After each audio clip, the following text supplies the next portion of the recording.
So why don't we get started? We're going to have an election for the Northeast Metro building project tomorrow, and that's at Town Hall from 11 a.m. to 6 p.m. And then our February meetings, the Select Board February meetings, will be February 7th and 28th. And then we are gearing up for the annual town election, which will be on March 19th, Saturday. So why don't we go ahead with the chair report, Beth, if you're ready. Sure, thank you. Let me share my screen here. All right. So a couple updates. We have completed what we've called kind of the last call request for ARPA funds from various town departments, boards, committees, and community organizations. And I submitted a draft of those proposals to the board in spreadsheet format with this packet. Staff has to go through them still and review them internally for compliance with the final ARPA rule that was issued by the Treasury Department last week. And then we'll have a conversation at your meeting on February 7th about where we go in terms of evaluation and ranking process for that. I wanted to mention that on January 13th, the Moody's re-upped the town's AAA bond rating, which is good news for us. Allows us to borrow money at a discounted rate, or at the best rates we can get. Their rating, they noted, reflected Winchester's wealth and sizable tax base, our manageable debt burden, and our strong funding commitment towards pension and OPEB liabilities. They noted that factors that could lead to a downgrading of the rating included trending of operating deficits leading to decline in reserves and liquidity, material increases in the debt burden, and inability to maintain a funding plan towards our long-term liabilities. So those are key things for us to consider as we complete our FY23 budget and we look towards our budget model over the next 3 years. I wanted to mention, it's been discussed since last fall that I will be putting together a working group to discuss the long-term financial considerations for operation of the town's transfer station. Currently recommending membership that includes various town staff from the manager's office, DPW, our sustainability director, and the town clerk, 2 members of the select board, 2 members of the finance committee, and 3 members of town meeting, one of which I'm recommending be a neighborhood representative. So I request that we docket this item for additional conversation at your meeting on February 7th. The Lynch School feasibility study is moving along very quickly. The project now has a website at lynch2025.com and includes an FAQ page and a Gmail address for questions that can be submitted to the project team.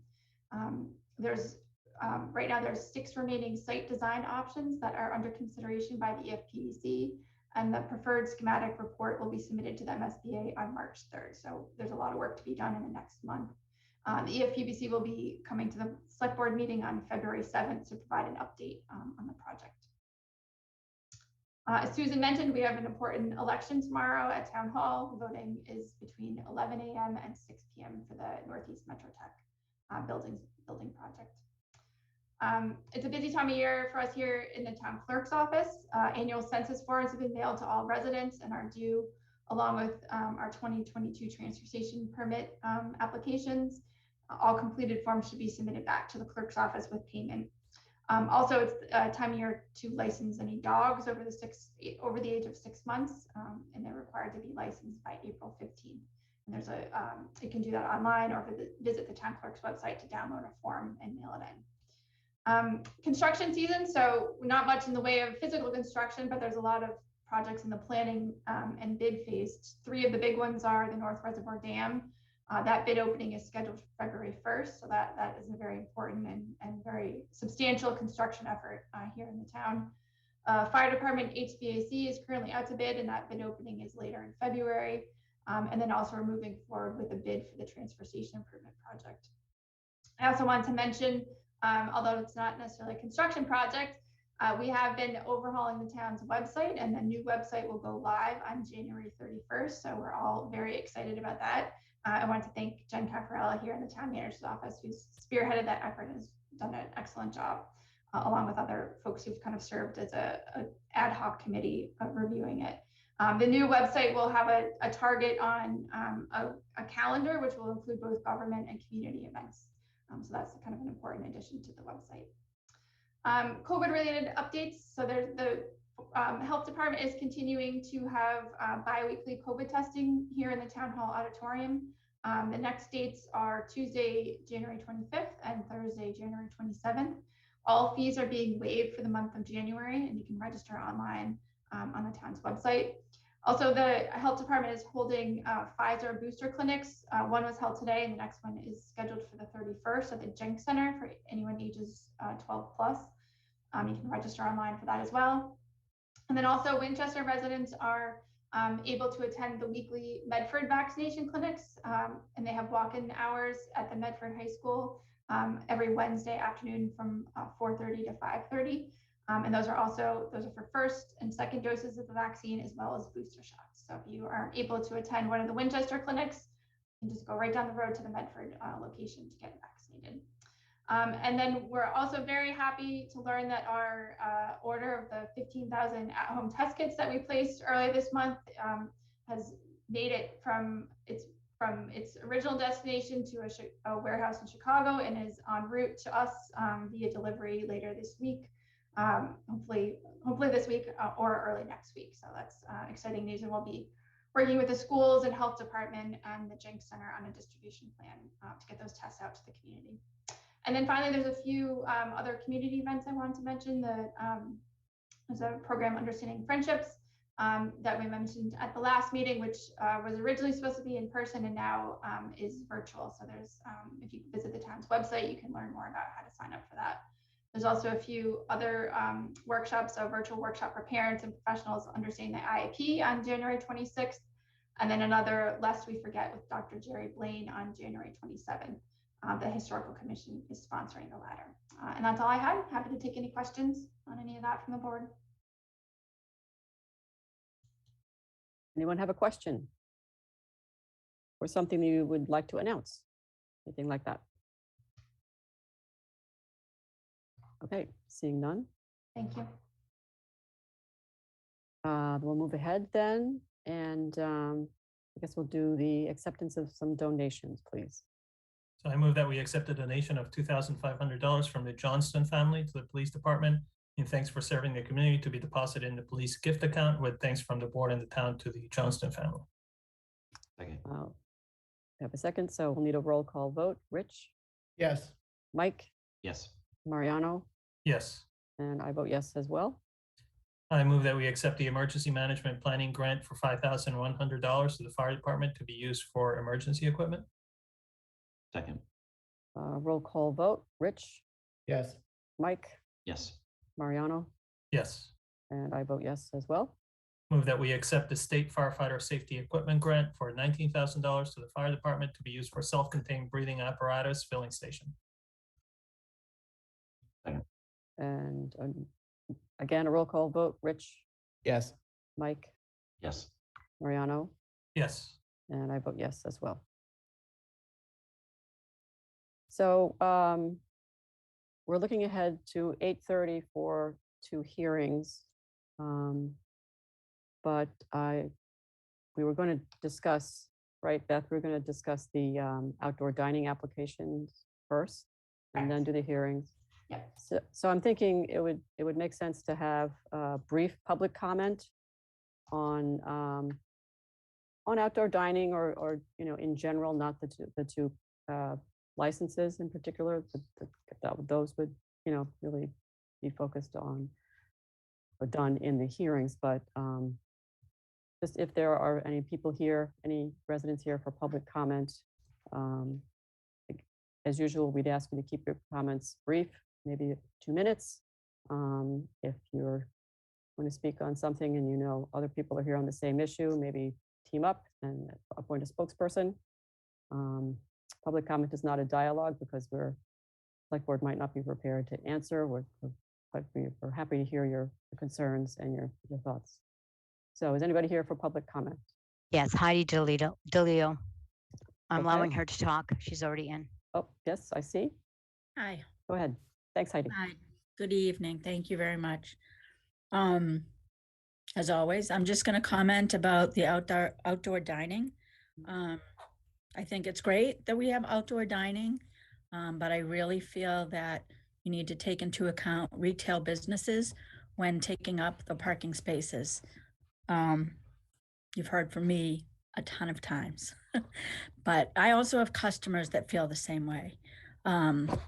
So I would really hope that you consider not using any spaces on Thompson Street. I appreciate that. Thank you.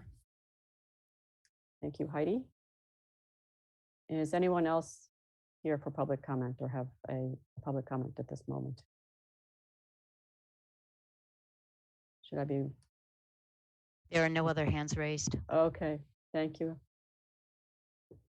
All right, so with that, I guess we'll close public comment this evening and go ahead with the business item for outdoor dining, the application review of those. Share my screen just to show what we received. So I just put a table together to kind of summarize the applications we received. We received applications from 7 businesses: Black Horse Tavern, First House Pub, Lucia's, Atavola, China Sky, Sims Jewelers, and Frozen Hoagies. Frozen Hoagies is just looking for sidewalk seating, so I just wanted to make note of that. They're not looking for the use of any parking spaces. The other locations are looking for usually 3 spaces. Lucia's is looking for, if I understand correctly, 3.5 spaces. Looking at their, and I don't know, we can get into kind of more detail if folks want in terms of the specific applications. I think we kind of have to have either a whole number in terms of spaces, either 3 or 4 spaces. I think it's hard to do kind of a half space. And then Sims Jeweler is looking for not use as for outdoor dining. They're looking for use as parking space for their customers during their business hours. So I don't know, if Susan, how you want to kind of review these each of these applications at the board, if you want to ask questions or you want to have a little bit more detailed looking at each application themselves. Well, I mean, there are a lot of them, which is good. But maybe it would make more sense for people, if we go sort of in turn, and if anybody, if any members of the board have any questions or concerns about any of these in particular. We did have a pretty robust discussion when we were looking at the form of the outdoor dining application about how many spaces to sort of say our limit was, and we did say 3 in the application, and there was like I said, there was a fairly robust discussion and kind of focusing in on how there are a limited number of spaces, and if we want to encourage new restaurants to come along and open to be able to have outdoor dining, if these existing like the applications take up a lot of the spaces, it limits our flexibility to allow other folks to do that. And also that we did discuss how we're in a different phase of the pandemic, and it's not like the indoor space is closed entirely, or like the indoor spaces are have to distance the tables 8 feet apart anymore. So we did have a fairly good discussion about why 3 seemed like a good number, given the physical constraints of the downtown area.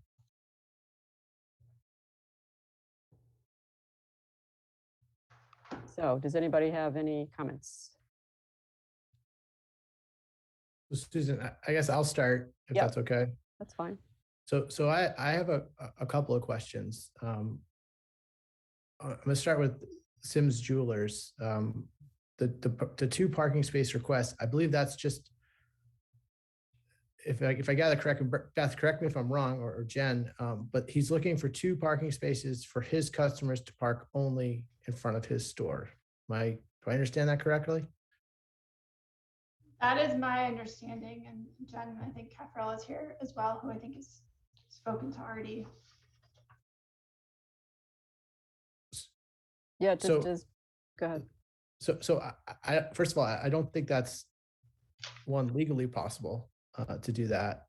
I'm pretty sure that's illegal in a public way. And two, I don't think that's the spirit of the retailers being able to apply for use of the parking spaces. I thought the spirit of it was to be able to sell goods on the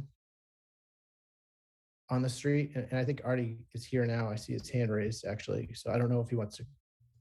I don't know how you want to do this, Susan, but to me that first, I just don't think it's legal. I mean, I've had this issue come up in my practice, and the case law that I've looked at says you can't have private businesses like that, have designated parking on Mhm. public ways. So I don't know if Mina's weighed in on that or not, but I would look at that first. And I just don't think it's the spirit of the Yeah. application. If you wanted to sell jewelry in those parking spaces, that would be, something different. But my understanding is that that's not the application. I mean, this was an outdoor dining concept for these applications. Go ahead, Beth. We do allow retail applications, but yeah, and we can confirm with Artie, but that was my understanding of what his request was, not to use it for retail space, but to use it for parking. Yeah, since he's here, let's elevate him, and Artie, you can go ahead and give us your rationale here briefly.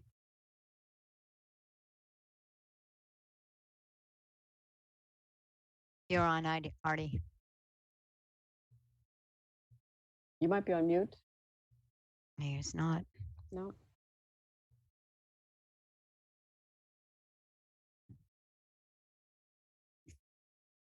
Well, we seem to have some technical difficulty with Artie. Artie, you can speak now.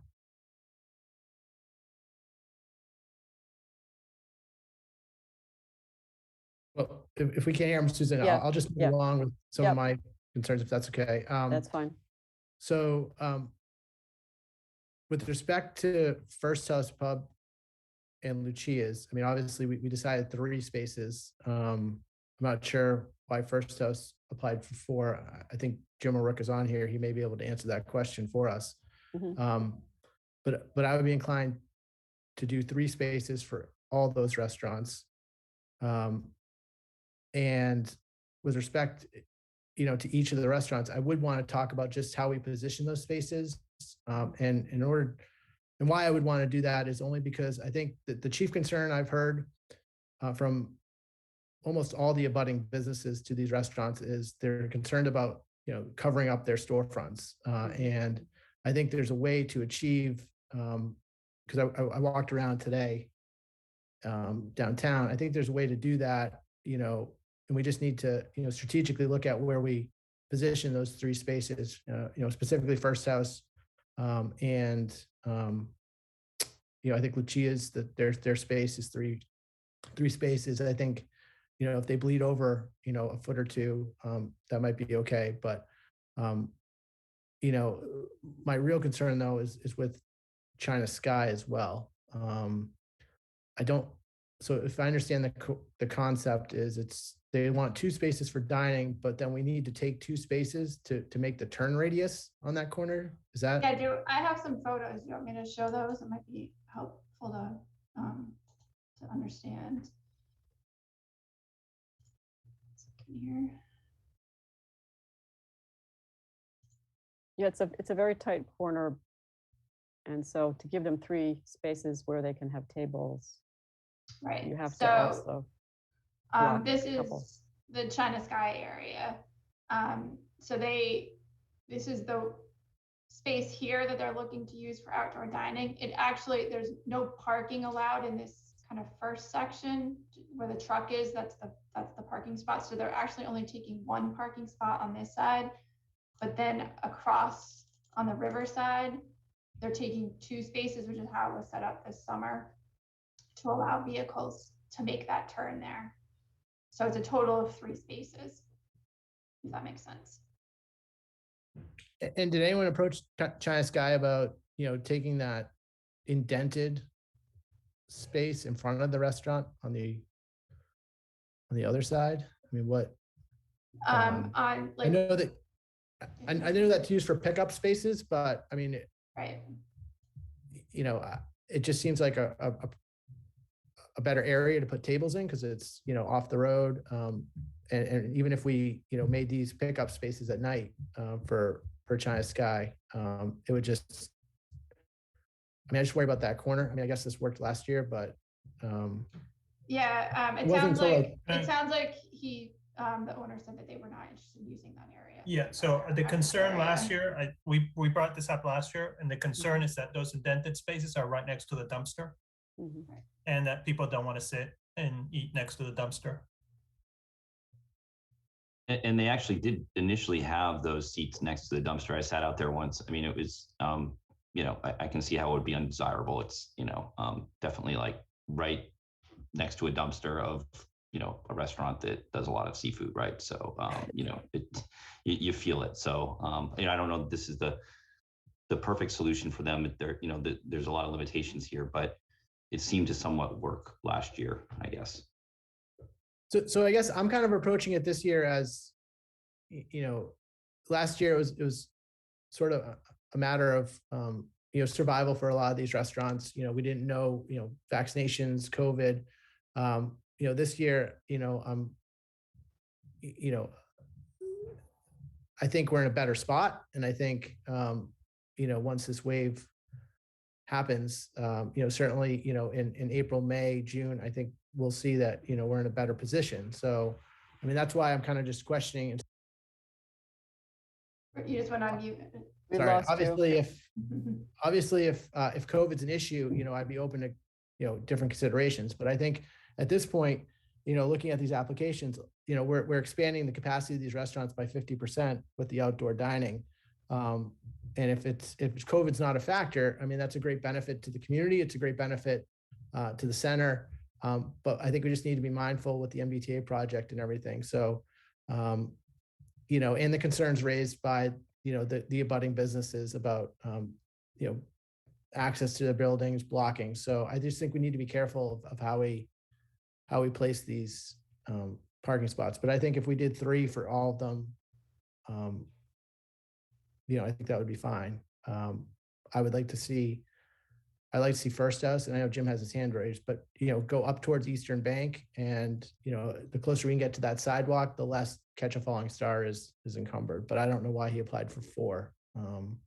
Maybe he can answer that. But other than that, I think they look fine. I think Black Horse is in a tough spot because of the train station construction. I think that bridge will be worked on this spring, and I don't see how. And I appreciate Heidi's position, and I've had long conversations with Heidi about this, and I agree with her. I just don't know how this year we could have it flipped on Waterfield Street with the MBTA construction at that bridge. I just don't know how that would work. So I guess that would be my position on these. So Rich, the only thing I wanted to mention about First House is if we let them take the first spot, let me scroll up here. Here, I guess it's Eastern Bank now. It does block a little bit the sight lines to that crosswalk. So that's just something we'd have to think about. I think last year they started here and went that way. This spot was left open. So that's just something we have to think about if we push them down a little bit. So Beth, is that line where they had them? So actually, dining last year, or is that this? I think this was the request this year. Okay. This 4 spaces here. Last year it started here. This spot right next to the crosswalk was left open and went 4 spaces the other way.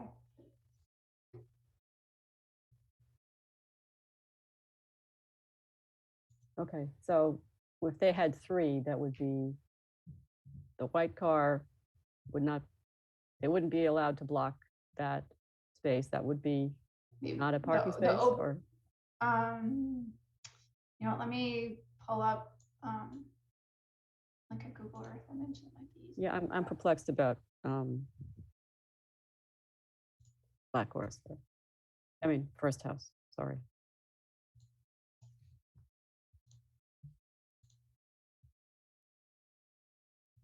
So there's one, and I'll do the street view in a second. Here's the crosswalk.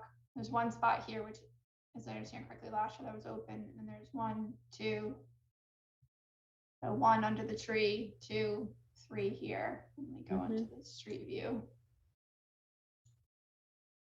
I don't think that was open last year, Beth, but I could be wrong. So I mean, Jim would know best, I think. I can't remember. yeah, I think this was, But maybe that's it. this is, well, actually, so this is images from November 2020. So it's possible that it was reconfigured differently in 2021. But in November 2020, this spot was left open. And in those spots. Yeah, I agree with Rich. I don't think that spot was left open in 2021. Okay. Yeah, I guess, yeah. Okay. So if we can, I would like to push that up and give them the 3 spaces, because that would cover Eastern Bank, which isn't, I don't think that they haven't raised an issue or cited any issues with, affecting their business, and have them occupy that space. And then I think that would stop, if they did that, it would basically stop at their frontage on the other side. So I think that would free up the toy store and Frozen Hoagies, which, was blocked last year. But I mean, I know Jim's on the call, Jim O'Rourke's on the call. I don't know if he wants to talk or someone does about why he applied for 4 spots. So my view is we should move over 1. So that should be the one in front of Eastern Bank should be part of it. But we should give 4. I mean, I've heard all the feedback I've heard from residents is that more outdoor dining is what the residents want. More outdoor dining means more people in the town center, and it benefits everybody in the town center. So I think we should do 4 there. But we had that discussion already when we worked on the policy. So I'm sure none of you are surprised that that I'm in favor of more. But whatever. Yeah, I just don't know how we give it to one restaurant and not the other. So I mean, well, I mean the others requested, right? I mean, I'm okay with 3.5 for Lucia's also. So I'm okay with what all the restaurants requested. I think they requested that because that was what the policy said. You could request up to 3. So. And if Sims would like to put barriers out there on 2 spots and have tables to sell goods or services, cleaning, jewelry, whatever it is that they want to put out on the street, I think the more we have on the street is the more pedestrians we're going to have, and the more it's going to be better for everybody. So, but yeah, I agree with you, Rich. Reserve parking spots is not the intent of this policy. Mike, you have your hand raised. Are you? Yeah, thanks, Susan. Yeah, Go ahead. just wanted to weigh in. Yeah, I agree with, I think we kind of, as Mariano said, we had a lot of discussion around how many spaces. I think 3 seems like the right balance between the restaurants, and we have heard a lot from retailers as well, right? So, and they're certainly not opposed to outdoor dining. I think that they see it as a value, but are concerned, and we do know that there are more restaurants that are going, that are opening up, which is great. But it's going to be probably more outdoor dining requests, right? So we, I think having 3 is, it gives us the opportunity to increase or decrease over time based on the overall demand, but also keep our retailers in business.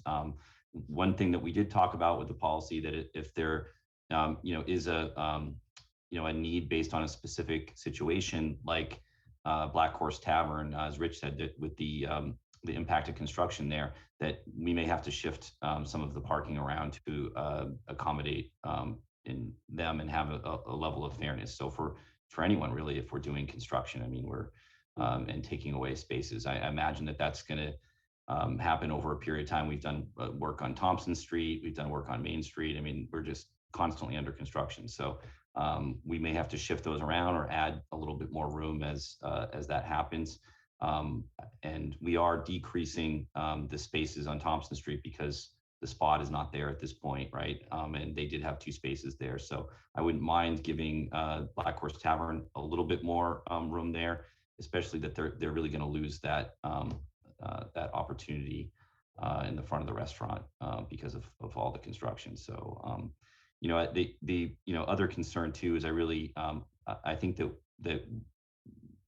the Disability Access Commission reviewed these as well. I'm not sure, but it seems like they're okay with them. But our sidewalks are narrow and a little bit unstable with the brick. I just want to make sure that we're not making it difficult for people to walk by there or even access the sidewalk. So and I think Rich and Mariano are right. I think First House was pushed up closer to the crosswalk there last year in that iteration, and that makes sense. And actually, it's better than having a car there or an SUV. It's a weird spot to be having to like get a car in right between the crosswalk and the outdoor dining, and it gives a lot more visibility over the outdoor dining over people that are sitting down to who's coming from Main Street as well to the people that are crossing the crosswalk than having to look around a car. So I think it benefits that way too. That's one of the issues of that area that we've been trying to work on with some of the infrastructure is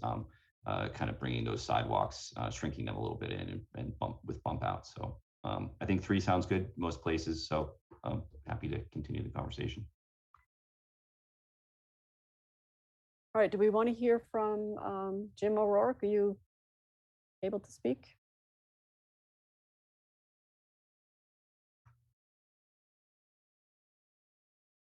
Hi. I know there was discussion about maybe using part of the sidewalk, building a platform to get the same amount of tables.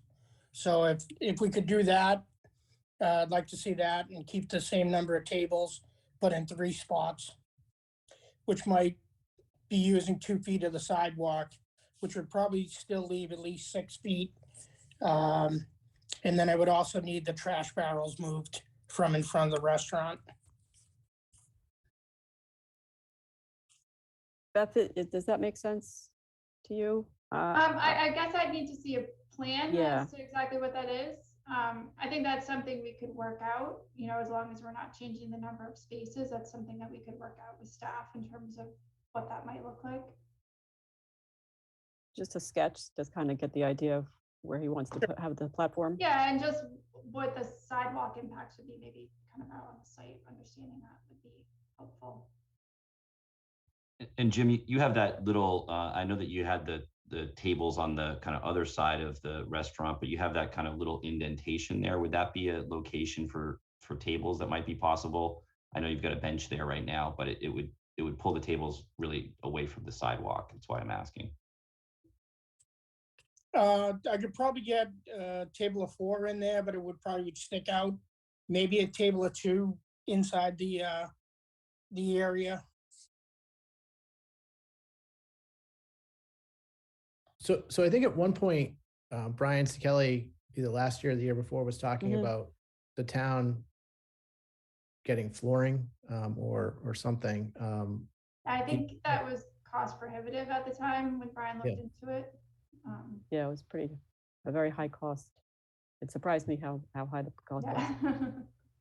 So, I mean, if it's a couple feet of sidewalk in the same 2 feet that is, right now it's interspersed by trees and by the trash barrels that we can move. And also Frozen Hoagies is going to have also sidewalk there, right? So I think that if we can have enough space for anybody to be able to make it through, which there should be, given that there's trees already there I think that we should, I think that's a good compromise with taking 3 parking spots instead of 4, but still allowing the tables there. And I hope that nook remains, a TV so that we can watch the Red Sox games while we're sitting out there, Jim. But you have to put a table there. Understood.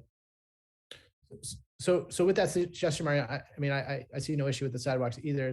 But Jim, correct me if I'm wrong, but you would probably need some type of flooring, because I think you'd be using part of the parking spot and part of the sidewalk for those tables. And so I think any restaurant would. So just so the understanding would be, that would be permissible possibly with the plan, but the restaurants would be responsible for applying that flooring. We're not, as a town, going to be able to do that unless, this board has some type of vested interest in trying to make that happen and see if there's some type of grants or something or funds that we can secure to do that, or if we had another project that might benefit from that flooring down the road. I'd be willing to take it on myself. Okay. So I think that would be, is that fair to say that any of the restaurants, we would allow them to explore that option if they were willing to take it on by themselves, as long as they met ADA compliance?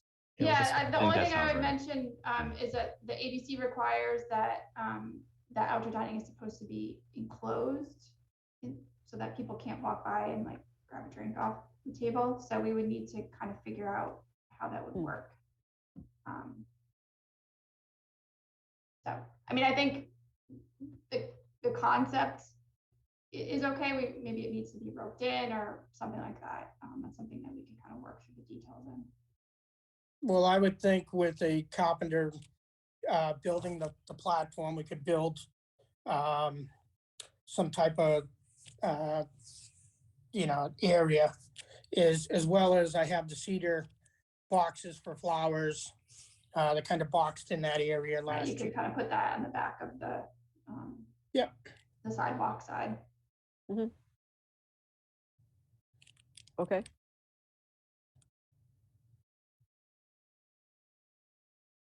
So I see that Artie still has his hand raised. And Joseph Carley.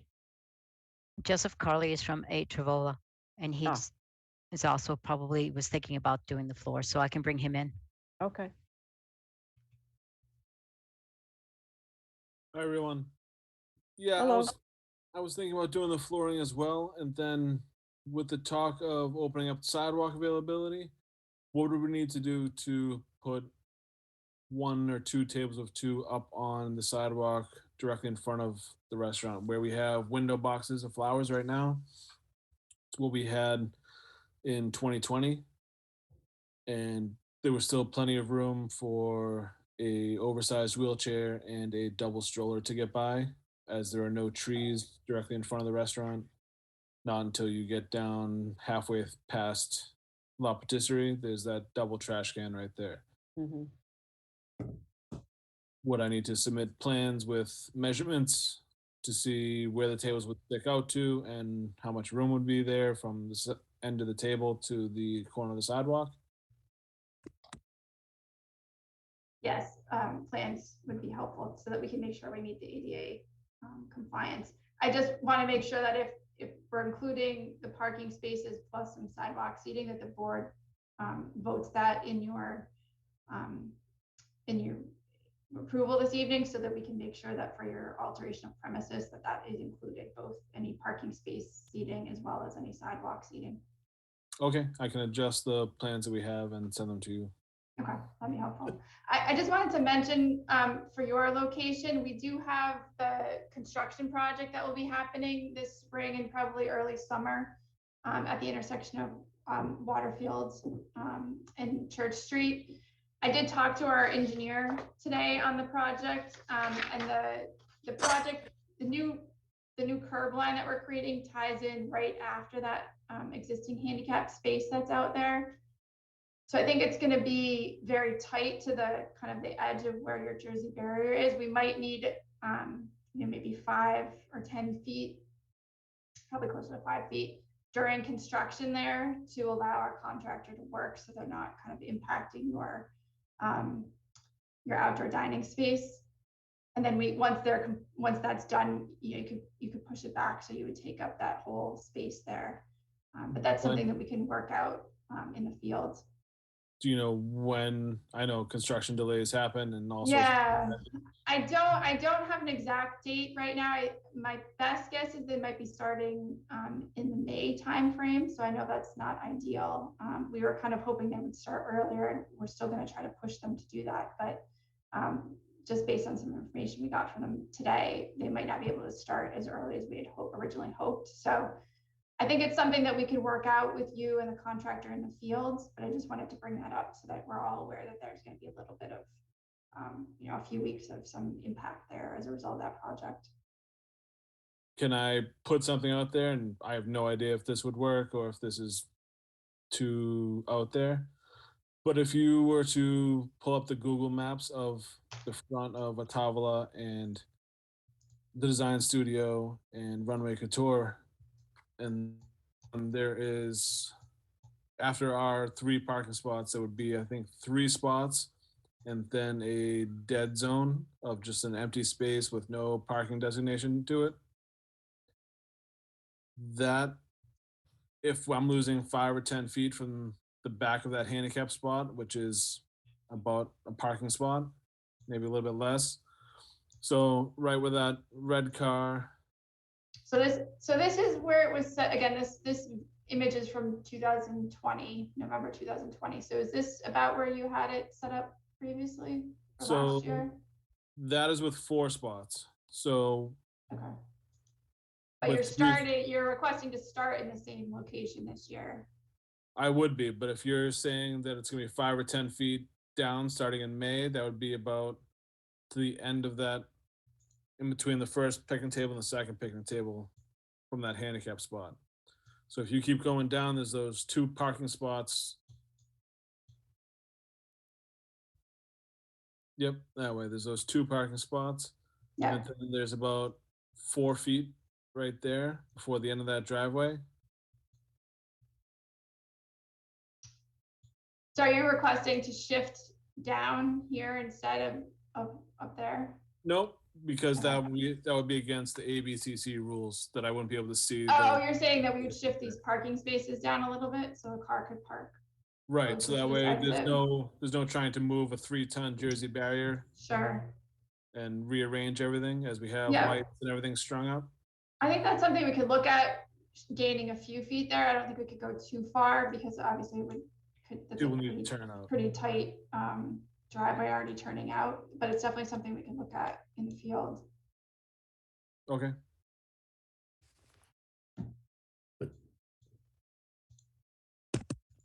Thank you.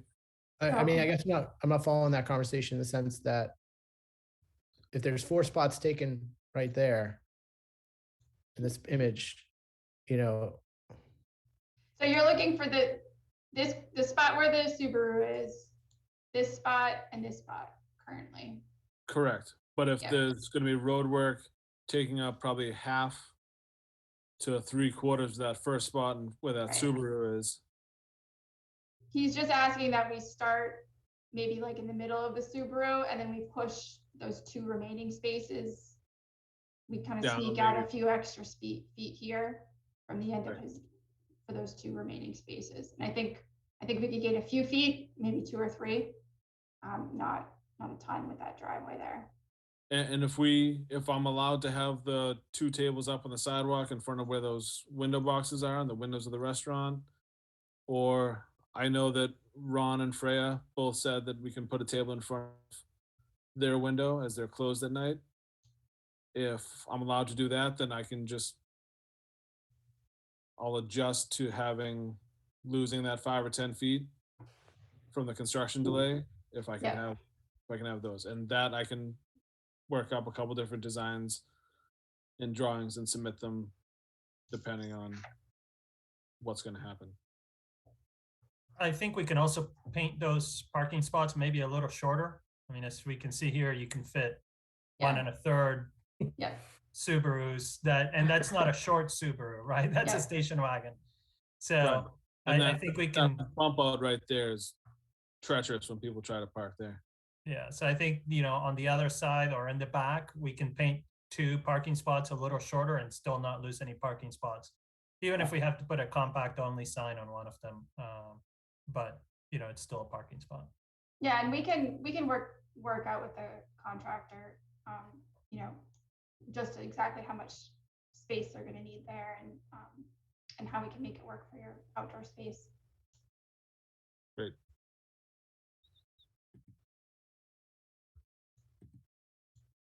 So would we need to, when we get to their license, we need to, yes. Okay, so we would have to include some sidewalk seating as well. I can make a motion for the outdoor dining now, and then we can do the extension of premises separately if you want, Susan. I think that works. Is that what you're looking for, Beth?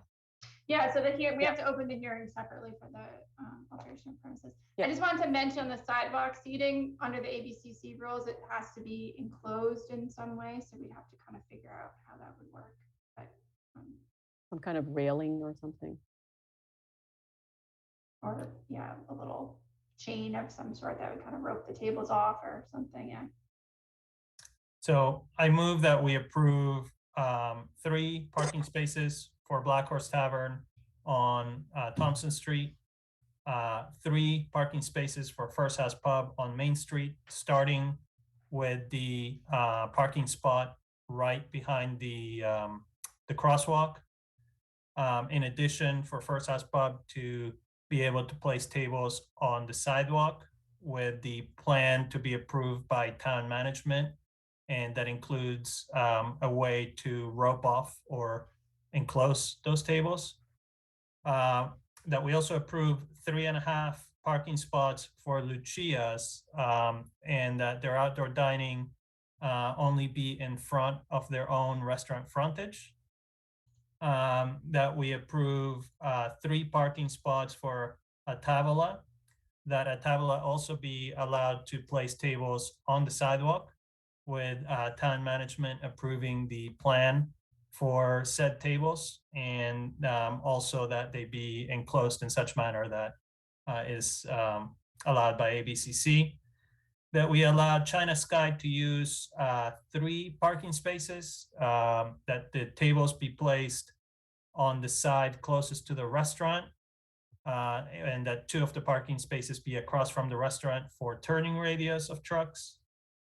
And that's it. Frozen Hoagies had the request for sidewalk seating. Oh, and that Frozen Hoagies, that we approve sidewalk seating with the plans to be approved by town management. Second. Before you vote, can we talk about Lucia's for a minute? Yes. Pulling up the plan here. So yeah, sorry, go ahead, Rich. Rich. No, I was just gonna offer an amendment, Mario, to your motion. I just think we need to be consistent with 3 versus 3.5 spaces. I mean, they're huge spaces down there as well. And I talked to Phil Fredioli today at length about it. You know, I think 3 is their frontage. It may bleed over by a few feet. I don't know if Beth has something. Yeah, I don't see, so this space, which was vacant in 2020, is now the pet store. And as far as I can tell, the 3 spaces like lines up directly with their kind of the division with the between frontage. the 2.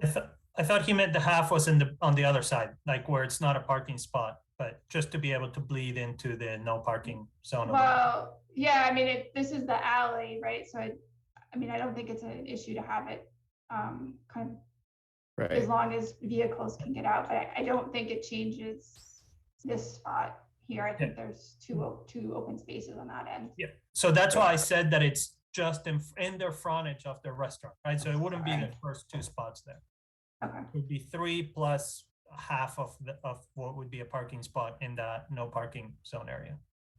Well, it's kind of just blank space now. If you go Yeah, down. I mean, it's 3 parking I would just say spaces. 3 parking spots. Yeah. That's fine. I'm okay with amending that to 3 parking spaces. And Mariana, I would just also amend, I would give each of the restaurants, if they have the ability or the desire to add sidewalk dining, if they, you know, with the plan, you know, as you outlined, I'd open it to everyone, because I don't think that was made clear or known to all of them, and maybe benefit for all of them. But I know Mike has his hand up, so I don't know what his thoughts are. Go ahead, Mike. Oh, thanks, Susan. Yeah, no, I agree. I think we need to maintain uniformity there. So, one of the things that we had identified as a target for us is to really look at the length of those spaces, as Mariana was saying when we're looking at Davila. they're kind of bizarrely longer than normal spaces. And I think there's an opportunity for us to gain back space. And with a Tavola, one of the nice things too is I think a lot of people use the seats out there in the morning at La Patisserie. So, it's a nice way for other businesses there to make use of that space during the day too. So, this at Lucia looks fine to me with 3 spaces there. And I know that in the past, what we've done is kind of Jay or someone from DPW has gone out there and kind of used a paint line on kind of, where the limit is, just because those Jersey barriers tend to move around for some reason and kind of get larger. So I think it's helpful that we make it really clear to the restaurants where those spaces are physically out there. So. So Yeah, I'm and I okay just with, wanna, yeah, go ahead. no, I'm okay with any restaurant that has approved outdoor dining on parking spots to also be given the opportunity to place tables on the sidewalk with approval from town management. Is that, Rich, what you were looking at? Like, Yeah, and Susan, I knew Heidi and Artie had their hands up. I didn't know if we needed to recognize them or not. Heidi's hands down now, so I don't know what. And Artie's, I don't think Artie's ever changed, so.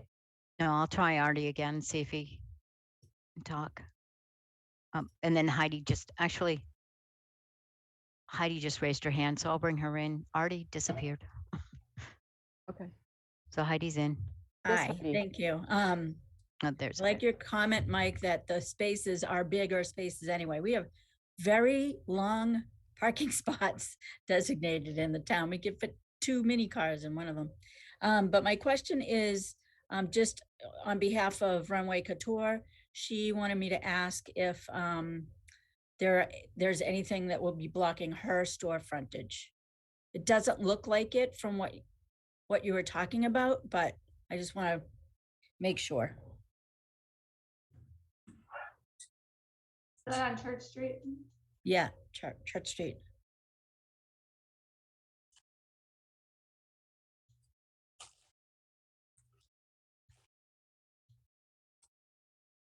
It looks like, and I can pull this back up, it looks like if they're using the same area they used previously, there would be very little overlap between the front of that store. Is there a way to see the front of the store, like a little bit? Can you move down the street a little? Sure. What would we do without Google? See, yeah. I know.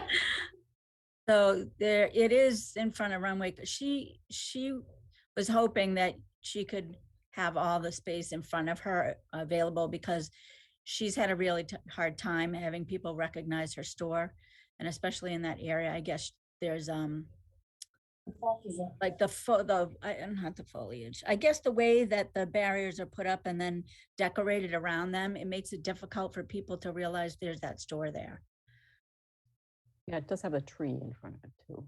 Yeah, right. Already. Plus it has the tree. I mean, if we're giving them a whole spot, unfortunately, it's just the way the Yeah. You Yeah, can't that shift. Can you spot shift is- the spots forward just a little bit? well, we can't with the construction that's happening at this end. But do you this need is- that full? So Yeah, where, so the project will extend, basically the new curbing is basically the work is kind of ending where this tree is in this kind of area where the curb line will be changed. It's not, the bump out's not extending that far, but the contractor will need to kind of work in that area. So unfortunately we can't shift it the other direction.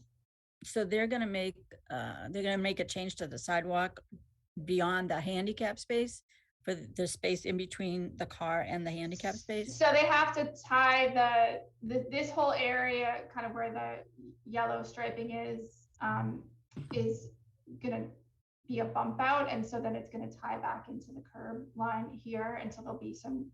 It's not the sidewalk and the curb line itself is not moving in this area, but the contractor needs to work in this area to kind of connect the new work to the existing work out there. So it will be disturbed during part of the construction. And you said that construction is expected when? So I don't have, we just got some new information today, and I don't want to give an exact date, but they will be starting at some point this spring, and we're hoping to make it as early as we can to try to limit the impact. So once that is done, if there is any space, could you shift it? I don't want to speak for the owner of a tabla, given the work that it takes to set up Yeah, I know. these, Jersey barriers and other outdoor dining spaces. Beth, can I just ask, are we losing that handicap spot or is that being shifted down? We are losing the handicap spot. Okay. I just didn't know. Okay. I just want to make sure we weren't setting something up in the handicap spot. Okay. No. I mean, I guess, Heidi, I appreciate the owner's concerns. I mean, maybe there's a creative solution that we can work on, whether it's signage or something to make that store more visible during the outdoor dining period. I mean, That would be. I think Maybe some signage at the end here. Yeah. That would be good. Yeah, like a sign that says Runway Couture with an arrow pointing towards the store. Yeah. I mean, I think, I mean, I know, Joe, he donated all these picnic tables that you see here to the town to be used at the preschool. So I think he's a community oriented person. And I think he'd be willing to certainly work with his neighbors. I don't want to speak for him, but I think, given his track record, I think he'd be certainly willing to work with them on some type of signage or, from a town standpoint, we can, see what we can do too. I think that would solve, I think we can be creative in solving that issue. Yeah, I mean, that sounds like a good resolution. I mean, to me, I can't speak on behalf of Chicarellos, but that's what I think is a reasonable solution. Thanks. Okay. So I believe we have a motion. Did you want to see if Artie can speak before? I don't know. Oh, is he back? Yeah, Oh, yeah. Sorry, Artie. I just brought him back in. Artie, can you speak?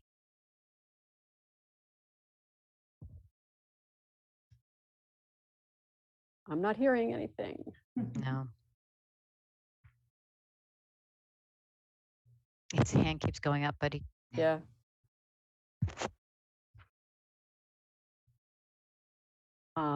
Well, I think we need just to move. Artie's point, I just don't think we can legally do it. So Yeah. and then it's not really the spirit of it. So we can certainly we can talk to Artie offline and address his situation. Yeah. Mike, did you have something to add? Yeah, I'll be quick, Susan. Yeah, Yeah. I mean, I think we can move on and not definitely say no to Artie. We can, if we want to bring him back for a conversation at our next meeting, that's fine. So we don't have to vote in the negative on it. Just kind of get more information on what he's looking for and how we can support him. The other thing I would ask as part of the motion here, just to have some direction to see if there are some state grants out there around some of this infrastructure that we've been talking about it for a while, and I know that things were kind of cobbled together, out of necessity. But I think it's this stuff is expensive, and it's a lot on the businesses to kind of carry that on their own. And I think there are a lot of grants out there. I'm supposing, I don't know. So that maybe we can, without too much effort, just kind of kick the tires on. So yeah, I can work with Brian Kelly on that. Thanks. So I don't know if Mariano's motion was seconded, but I'll second it if it was. Okay. Yep. Thank you. So roll call vote, starting with Rich, Yes. Mike, Yes. Mariano, Yes. and I vote yes as well. Okay. So that brings us to the two hearings. Running a little bit late, but first is for First House Pub at 528 Main Street. And this is to add the outdoor dining space to their existing liquor license. So I'm going to open the hearing. And Beth, basically we've discussed all of the particulars, right? already? Right, so, and Jen Carfella is here too, she can jump in if I misspeak here, but we are approving the alteration of premises for to allow them to serve alcohol outdoors in the spaces that you just approved. Right. And we need to also include that the town is approving that allowing them to carry alcohol over the public sidewalk to serve those spaces. Right, and the premises being the outdoor dining space. Correct. Right. So either the spaces in the parking spaces, and then any sidewalk seating that they may also establish in accordance with the ABCC requirements. Okay. So any further discussion from the board or questions? I'm assuming none. And the hearing is open to members of the public. Comment as well. Does anyone wish to speak on this license? I see Artie only. Yeah, there's no one new. No one new. All right, so I guess I will close the hearing. And So guess I we'll have a move vote. that we. Go sorry. ahead. I move that we approve the alteration of premises for First House LLC doing business as First House Pub located at 528 Main Street to add outside dining space to their existing license with the town of Winchester, and to also allow them to carry alcohol over the public sidewalk to the new extended premises. As I guess that's it. Is there a second? Second. Okay, and then roll call vote, starting with Rich, Yes. Mike, Abstain. Mariano, Yes. and I vote yes as well. So we'll move to the license for Bugabri, doing business as A Tavola on 34 Church Street. To add outside dining space to their existing license to serve alcoholic beverages. And that would include some sidewalk seats as well. So I'll open the hearing and ask the board if they have any further comment. Seeing none, open it to the public. See if there are any hands raised. And I only see Artie at this moment, so since we have discussed it pretty thoroughly, I'm going to go ahead and close the hearing. Okay, so I move that we approve the alteration of premises to Lugabri LLC doing business as A Tavola located at 34 Church Street to add outside dining space to their existing license with the town of Winchester, and to also be approved to carry alcoholic beverages across the public sidewalk to the new outside dining space. Second. Roll call vote, starting with Rich, Yes. Mike, Yes. Mariano, Yes. and I vote yes as well. Great, thank you. Great. So I just, I just want to thank Jen Caffarella, who does all the work behind the scenes to make all of this happen today. It's a lot of work, so I really appreciate everything she does to get us to this point. Second, I just want to thank those two businesses who applied concurrently with their alteration of premises, and remind the other folks who were approved for spaces this evening that they need to get their applications into the board, so we can have the hearing that we just did for their business for the alteration of premises, and then they can make their application to the ABCC. The ABCC extension expires April 1st for the serving of alcohol outdoors. That emergency extension expires. So if folks want to be serving alcohol outdoors after April 1st, we need to get this alteration of premises completed. So thank you. Great. And Beth, I assume we've been, knowing Jen, I think we've been proactive in telling those restaurants that. I just hope We have. She has. Yes. Yeah. Okay. Do that again, I think, for the others. Yeah. Just like, Yeah, so we have to do a license application with everybody for the use of those spaces.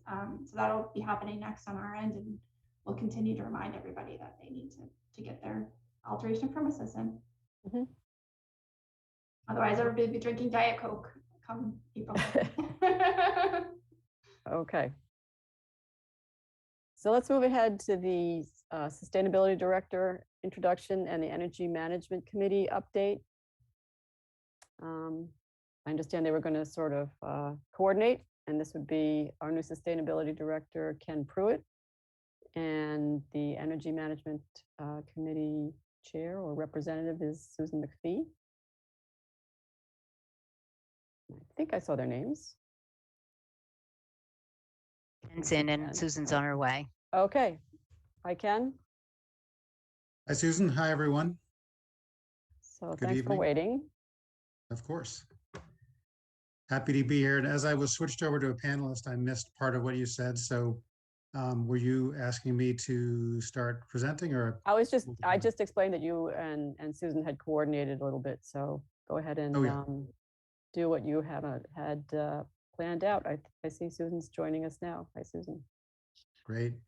Susan, do you want to go first with your energy management presentation? Sure. We tried to include all of our information in the packet so we can go rapidly. And so for starters, energy, as you can imagine, is up. We've been using more energy than we would like to, but that's largely a factor of HVAC and, just keeping everything flowing as rapidly as possible, windows open, so forth and so on. So our next item is, the good news is that despite energy use being up, we are still able to plan our energy budget flat. I think you've probably heard this before, but energy management started in 2005 when energy was a budget buster.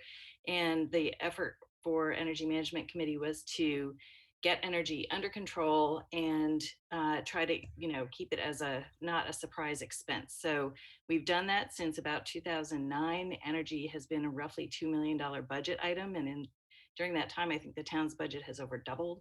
So we're happy to continue to be a predictable part of the budget, let's put it that way. And that is largely a function of, we've been doing a lot of projects. So Ken, if you want to go to the next slide, please. And then even one more after that. As we are building new schools, even though we have more square footage than we ever had before, we continue to do lots of projects, largely funded without taxpayer money from Winchester. We try to get grants, we try to get utility incentives.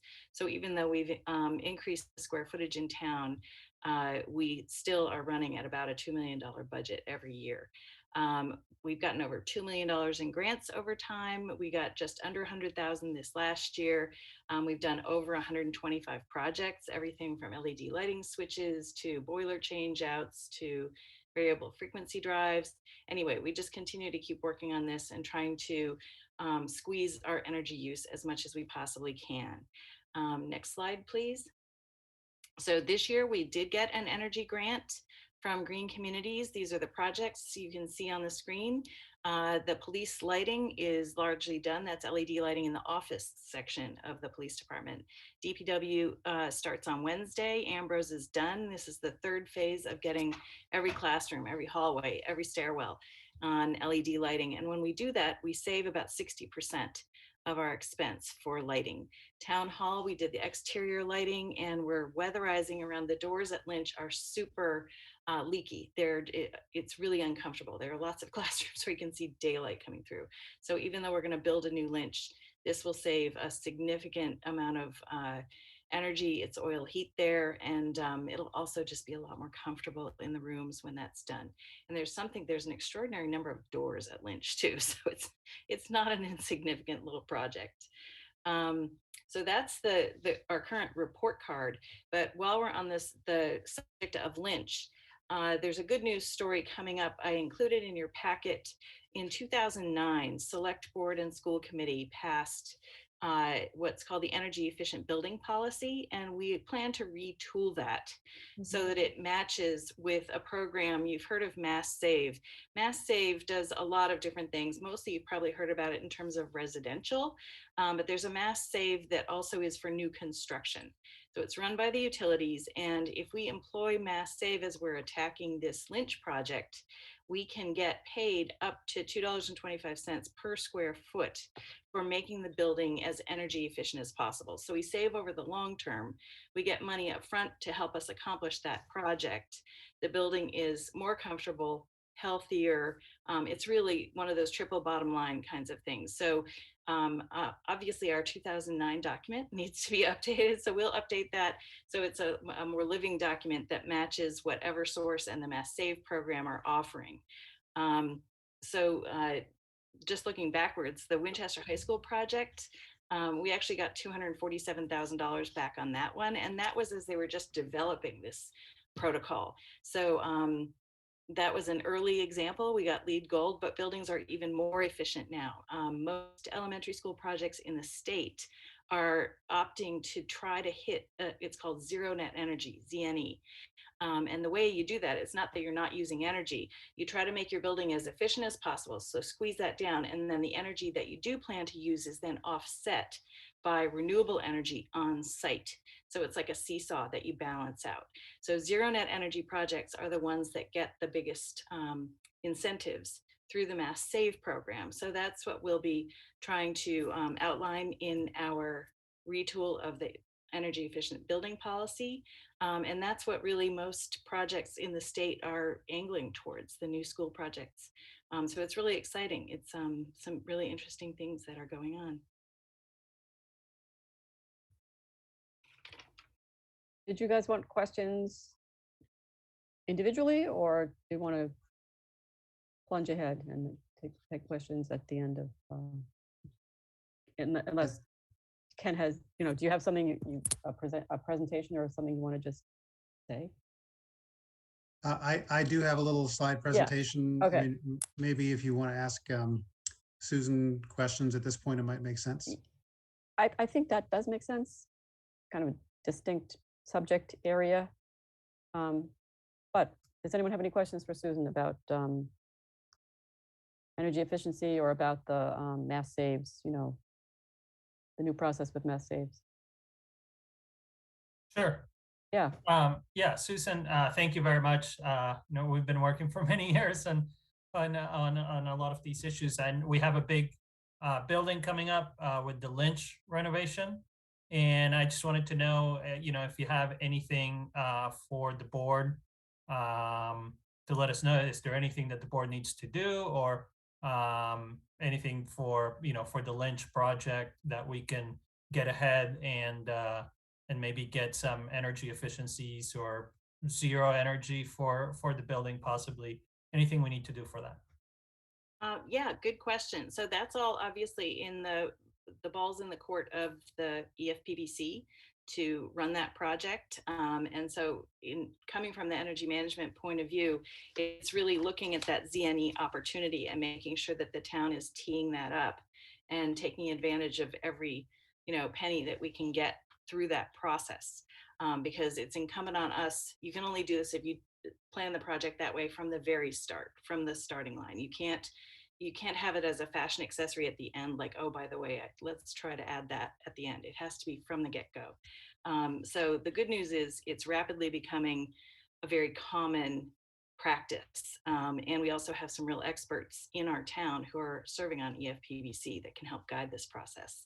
The MSBA is also in step with this. If people want to get educated about this, last May, the MSBA, they don't have an official policy yet. I think they're not quite up to speed as much as the utilities are, but they are working with the utilities. So the MSBA had last May 27th, a demystifying net zero webinar that they put on. So they're aware of it, but it's not an official MSBA policy. So it's really an opportunity for Winchester to go after this. Thank you. And as a follow-up on that, and I'm not sure if we're looking at Lynch having be all electric, and specifically for heating, if we're looking at either a air to air or ground source, whether it is to air or I know that there's been a lot of innovation in the last few years also on heat pumps to hydronic systems as well. So they don't have to be air to air or ground to air. They can also be ground to water or air to water, so that they can supply both hot water as well as I know a lot of people, not just for the school, but also for home, preferred baseboard heating, right? And for that, you need a hydronic system. So I don't know what the if that's something that we're looking at for Lynch, and if that's also, in addition to that, if that's something that we're looking at incentives, like we did many years ago on solar panels that we set up for residential, that people could sign up for it and go with a known installer and get discounts by having the green community designation. So I don't know if we're looking at that also for hydronic heat pump systems. Yeah, I think all of that needs to be on the table if we're going to try to hit those zero net energy kinds of goals. And a lot of it's going to be site specific. So for example, at the high school, we couldn't do ground source heat pumps because of the site. But I think with Lynch, a lot of those issues aren't there. So we should be able to consider all of the different options, which is great. Another thing I should mention, because it's a financial opportunity for the town, and that is battery storage. Acton Boxborough is currently finishing up a project. They have the first battery storage project that I'm aware of on a school grounds, and they think it's going to be worth like $200,000-$300,000 a year, because you can it can kind of work as a hedge. So it's not necessarily a battery storage just in case there's a hurricane and we go without power. They're putting energy into the batteries, and then when the grid needs to call on somebody, then they can offload their batteries and get paid for it. So battery storage is something that can work if we're hypothetically doing rooftop solar, solar canopies, ground mount solar. We can feed both the school, and then when the school isn't using the power, we can feed that battery, and it can actually be a financial benefit to the town. So that's another piece to be cognizant of. Great, thank you. So just related to that question, how would you interact with the EFPBC, or how, I can recall with the high school, there was a subcommittee of the EFPBC focused on sustainability. Perfect timing, Susan. I think that committee was appointed tonight, and I think Ken is Oh, on okay. the committee. So excellent Good. segue. Yeah. Yeah, I was just on the EFPBC meeting right before coming here, and they did just create a sustainability subcommittee, and they appointed me to it, Jay Gill or his designee, and I think 5 of the EFPBC members. So the intent is to jump right in, basically right away, as soon as we can schedule a meeting and talk about all of these issues, the heating and cooling systems and materials and the lead scorecard and energy use intensity and all the rest. So it's underway. Okay, good. I mean, we didn't plan this. I was just like trying to think back to how did this work with the high school? So good. There's one other thing I'll point out, and that is right now, and it hasn't been always this way, we have 2 people on energy management who are also on EFPBC. So there's good linkage there, and both of those people, their professions lend themselves to being on both of those committees. So it's a good time to do this. And then just one other one, which is where you mentioned the opportunity to get, I think it was $2.25 per square foot. How does that work? Is that kind of a payment that you would get that would offset some of the cost of the building, or? Yes. What does that mean? It's basically a scorecard. So the more boxes that you tick in this Mass Save rubric, it's really a grid. And the more of the energy saving goals that you achieve, the higher the rebate that you get back. And in addition to paying the town, they also have incentives for designers. So the architect is incentivized to make sure that this is not just, window dressing, that it's actually an actionable design. So they're really fine tuning, I think, a good program to try to get across the finish line and really build buildings that are very energy efficient. Okay. All right. I'm sorry. I went out of turn as the chair. Mike or Rich, anything to ask? No, thank you. I think it's helpful to have both of you come in, and I know attending some of the Lynch meetings regarding some of the sustainability options that they really shared that like everything is on the table. I know there's a cost there, but it's good to hear that, and it's good to hear that a lot of other districts, over the past few years have really made huge advancements. And I know at my wife's school in Lexington, it was just opened just before the pandemic started. Unfortunately, there's tons of work and tons of improvements over that the MSBA has been really endorsing over the past several years. So it's great. Looking forward to it. So thank you. Susan, Good. just a specific Yes. question. Yeah. The battery project you mentioned at Acton Boxborough, is that something that needs to be tied to a school project, or is that something that we could do on a municipal front in any type of project we're doing? Good question. I think you need to have a big use in conjunction with it, but I think you could do a battery project at an existing facility as long as you have the sort of space around it. I don't think you could kind of set it up in the fells where there's no big tie-in. But that's conjecture on my part. Let's put it that way. We've been looking at it in the context of the school because, it's a new project. So you've got all that electrical work you're going to be doing, but it's conceivable. One of our problems is a lot of our buildings don't have that much space around it, right? Like McCall, tight, high school, tight, Lincoln, tight, Lynch, at least we have some space around it. Morocco, we would have some space around it. Because you don't want to have this thing like butted right up against the building. You want some distance because it's like as big as an 18-wheeler, a big semi. The only reason why I ask is, thinking of the transfer station project we're doing or something like that. I didn't know if it was a possibility. Is it tied to generation, like to is the battery, storing the energy that's generated on site, say from a solar array? Yeah, yeah.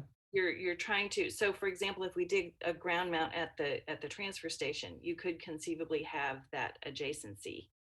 Tell me, Ken, if you know something different than. But I think that's what you're looking for is sort of the hand in glove of some renewables that are going to feed into this battery and keep it. That's exactly right. I mean, but the thing is, batteries are still very expensive. So the places I've seen them work out are attached to a building with a significant electrical load, especially a spiky load, and then you use the battery to shave the spikes of energy usage so that you can reduce your utility demand charges. That's just about everywhere I've seen them used. They are only economical when being used for demand charge management. Unless money is no option, you can use them for backup purposes, but it's hard to make the case just on that alone. Thanks. Yep. All right. So why don't you go ahead then, Ken? Okay, great. Pull this up. Okay. So first, let me just say it's just been such a pleasure to join the team at the staff level. Beth and Mark have been so great. Everyone on the team, everyone in the town manager's office, everyone in town hall. In general, DPW, the school department, everyone's been very welcoming, very professional, and I'm just excited to be in this position and feel really privileged to be in it. And it's a delight to meet with you tonight. So just to start off, you already know all of this, but in case there are others watching, back when we did the climate action plan, the number one priority listed was to create the sustainability director position. One way that we made that happen, or the two ways, were that we received a grant from MAPC, an Accelerating Climate Resilience Grant, which is paying most of my first year salary. And in addition to that, town meeting authorized the creation of the position at last spring town meeting. And in fact, on October 12th, I started. So just an update on that Accelerating Climate Resilience Grant from MAPC. That's kind of my initial big push because it is required for us to get reimbursed. requires creation of a sustainability website on the town website. I'm about halfway through completing that. Also, it requires us to create a heat response strategy for the town, a strategy to cope with the fact that temperatures are increasing and will continue to increase. And we need to make sure that especially more vulnerable populations within town have access to cooling centers and other emergency ways of cooling down, including perhaps air conditioning in their own homes. And the third deliverable for the ACR grant was a quote unquote series of climate events. We didn't specify how many, but we have already held several, and more are planned. And you see there listed just a sampling of the climate events that I've either already put on working with others or will participate in the future. And all of these things, these three deliverables, the website, the heat response strategy, and climate events have to be completed by March 15th. And then we'll invoice MAPC for the final disbursement of the ACR grant. Just a quick background on, in addition to the ACR grant, what is sort of driving my priorities. It's the climate action plan from 2020, which had two major goals: reducing carbon pollution 80% by 2050 from the sources of our energy supply, from buildings, transportation, and solid waste. And then also to increase community resiliency in the face of a changing climate in the areas of heat and drought, intense storms, and flooding.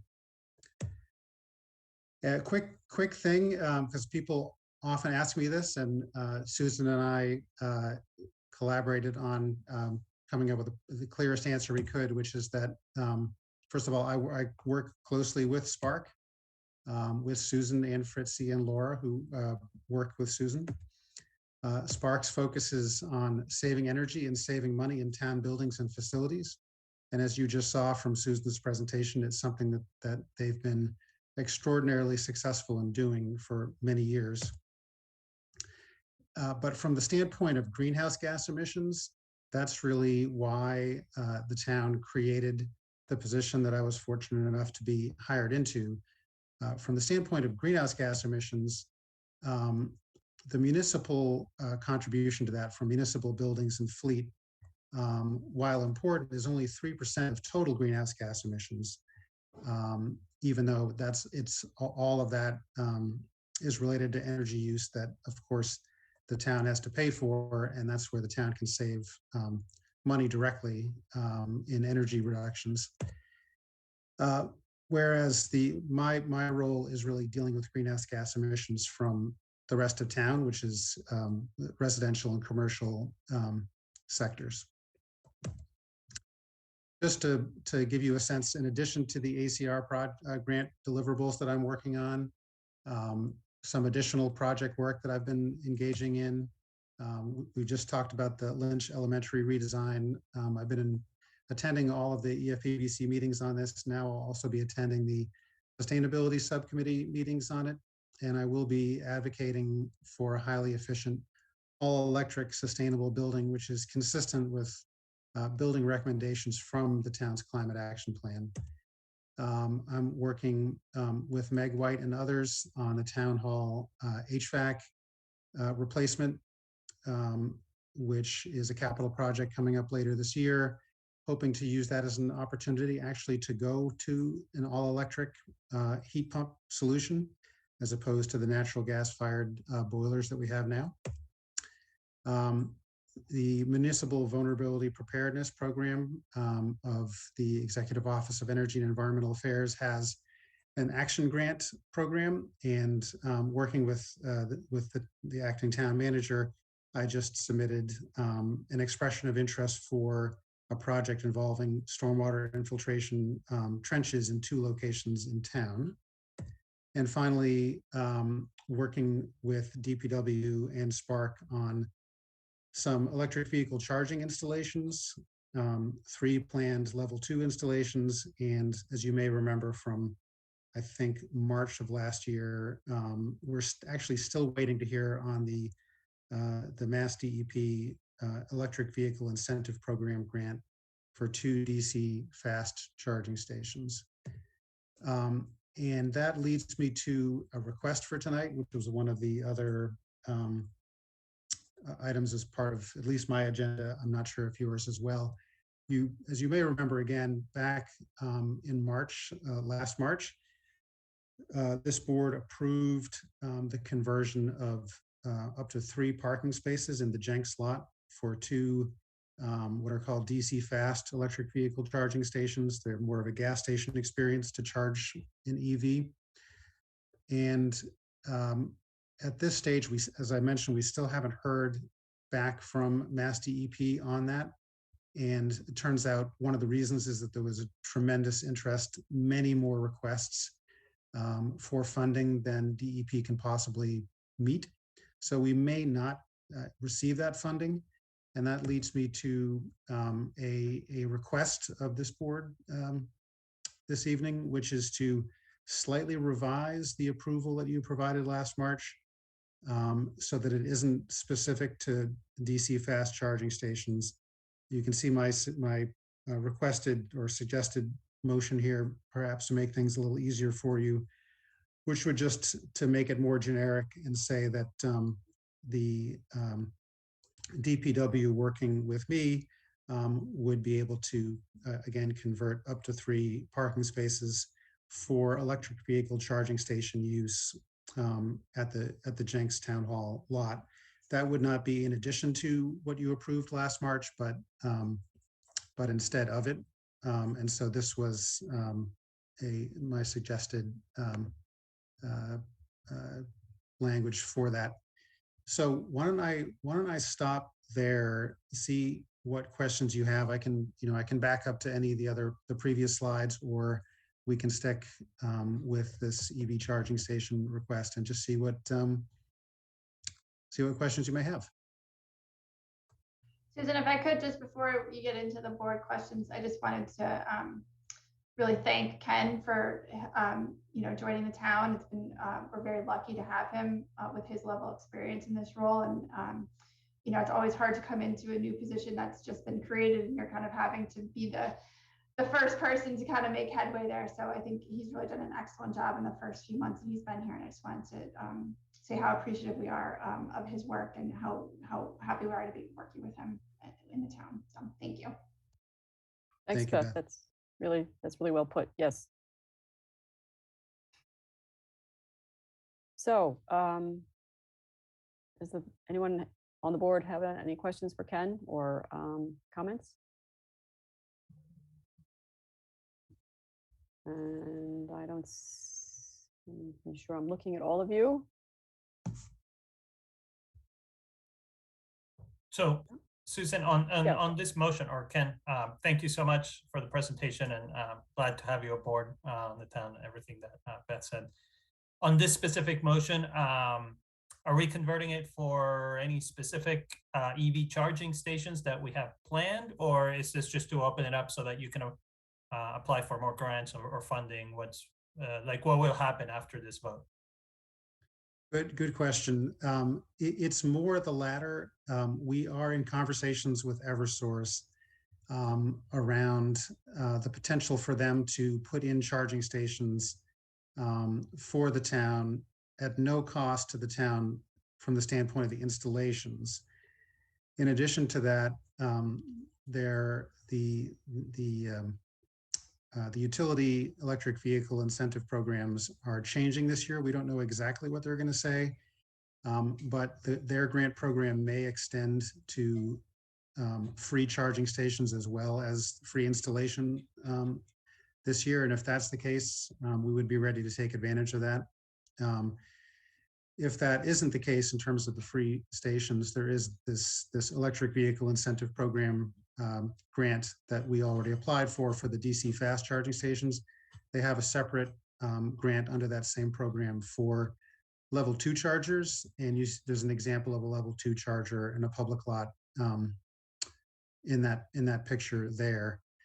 So we would, I would be working with DPW and with Spark to attempt to get EV charging stations, both at no cost for installation and also no cost for the stations themselves.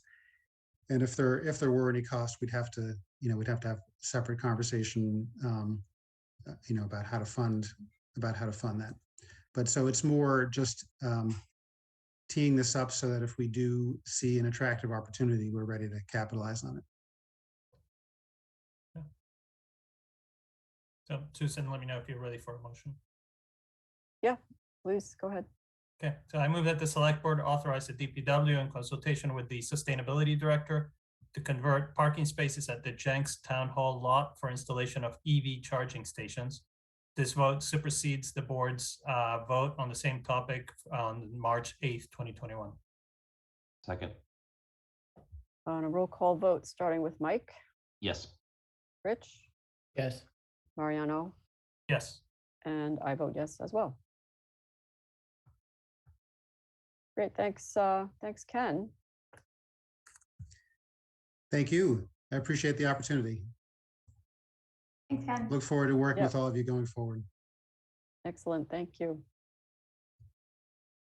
All right, so this brings us to, on our agenda, an item for the, for vaccine requirements.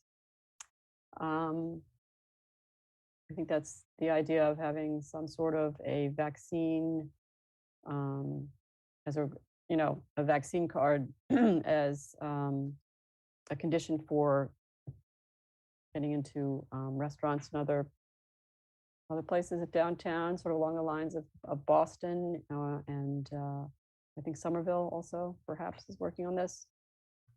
And Susan, I think Mina yeah. was going to be on for this, and I don't see him on our list of attendees right now. So, yeah, I don't either. Go ahead. Maybe we could do the bond refunding Yep. Okay. first, and then have him join us in a minute. Okay. Sheila is here to do that. I'll bring her in. Great. Thank you.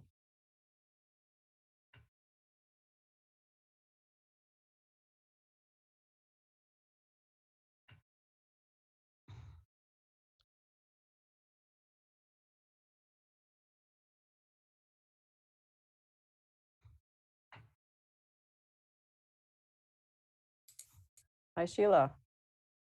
Hi, good evening. Good evening to you. Thank you for your patience. Yes, it's been a long evening. What we have tonight for your approval is refunding of 4 borrowings. They're 4 bonds that were originally borrowed in 2011. And they were for the Vincent Owen School construction, the Lynch School roof repairs, the Morocco School HVAC, and flood mitigation. So we received 8 bids. In your packet, you should have a few of the documents from the borrowing, and one was the bid sheet. We had 8 very competitive bids. The winning bid was a bid of 1.467%, and with a premium of just over $1.3 million.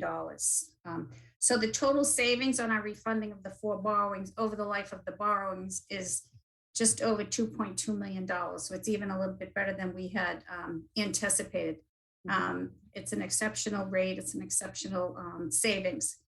Of the savings, the VO school, which is an exempt project, has a lion's share of the savings at about $1.9 million. And the other 3 projects share savings over the life of the borrowing, about $350,000 combined. So the VO is exempt, so it won't necessarily free up budgetary funds, but it will return those funds back to the taxpayers. Each year when we do the tax recap, those will be savings directly to the taxpayers, and the rest will be budgetary savings. Just to give you an idea of the amount of the savings and how we go out there, the bonds, the average coupon interest rate bonds of the 2011 borrowings was 4.35%, and they are all being refunded at the interest cost of 1.46%. So you can see the impact that the refundings have.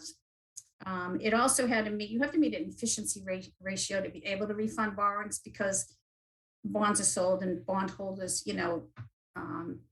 own these borrowings, and we call them. So in order to be able to do that, you have to meet a efficiency ratio of at least 3%. This particular refunding ratio was 16.69%. So it's one of the things that we work with Hilltop Securities. Every year we review all our borrowings to see if there are any that are callable that meet the ratio to be able to be refunded. And this one was one that was very successful. So it did not extend any of the maturities. So the maturities all stay the same. It basically changed our rate over the life of the borrowings. Again, it's $2.269 million. And so I don't know if anybody has any questions. Thank you. That's an exceptional result. So yes, and we've now seen, working with First Southwest, that the interest rates are already starting to creep up a little bit. So it was good timing, and we renewed 4 borrowings that and saved a substantial amount of money, and that's over the life of the borrowings. We won't see that all at one time, but each year it will reduce the debt service for those projects. What I do need, though, Mariano has the vote that he'll read in to be approved. But we have a really tight turnaround time for this borrowing, and if possible, we'd like to have them signed tomorrow. We do need original signatures on them. So hopefully people could be available tomorrow. If not, we could do them at the latest Wednesday morning, because bond counsel needs them back on Wednesday because they're settling on Thursday. So we need people to come into the treasurer's office and sign them tomorrow. Yeah, have to go in and vote. That's right. That's anyway, vote so anyway. we'll come in and sign the bond. Voting starts at 11. Don't go before. Okay, we'll be ready by then. Yeah, if you have them ready by 11, that'd be great. Excellent.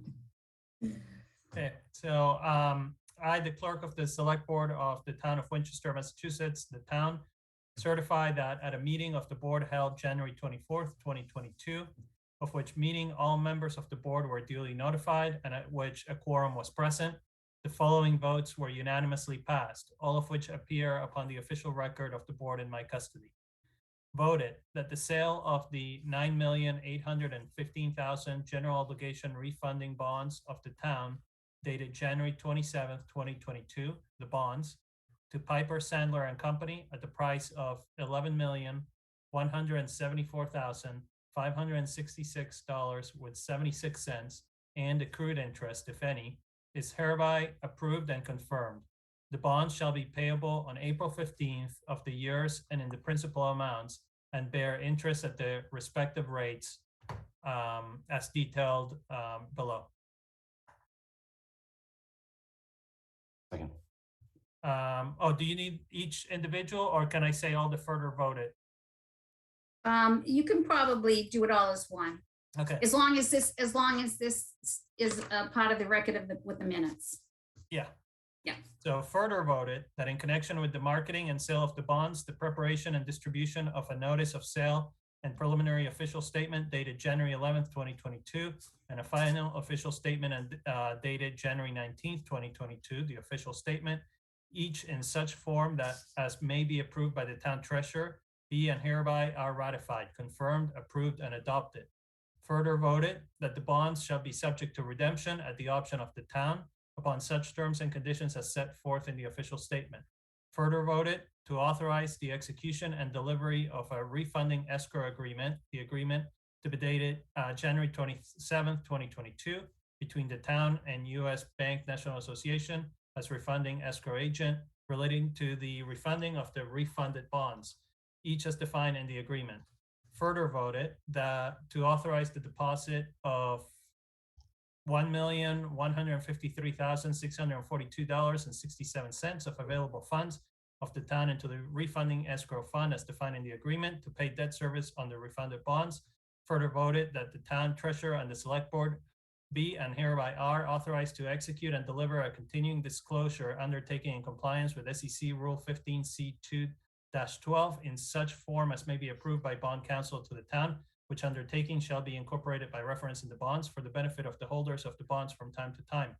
Further voted that we authorize and direct the town treasurer to establish post-issuance federal tax compliance procedures in such form as the town treasurer and bond council deem sufficient, or if such procedures are currently in place, to review and update said procedures in order to monitor and maintain the tax exempt status of the bonds and to comply with relevant security laws.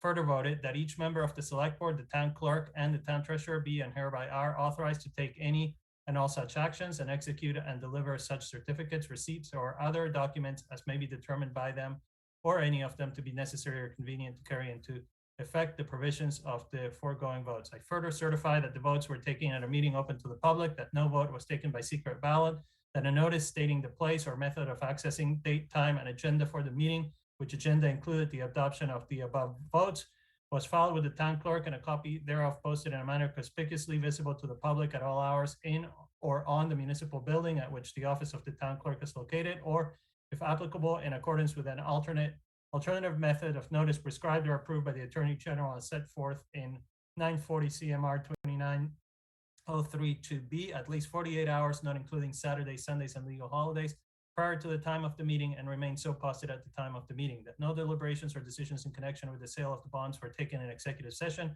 all in accordance with general laws, chapter 30A, subsections 18 through 25, as amended, and that if held remotely, the meeting was called and conducted in accordance with the requirements of section 20 of chapter 20 of the Acts of 2021. I'm done. Work hard for that $2 million.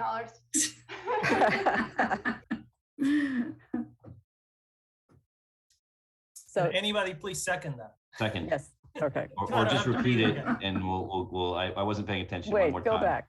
Yeah. Yes. Okay. So we need to do a roll call vote. Start with Mike, Yes. Rich, Yes. Mariano. Yes. You still have a voice, and I vote yes as well.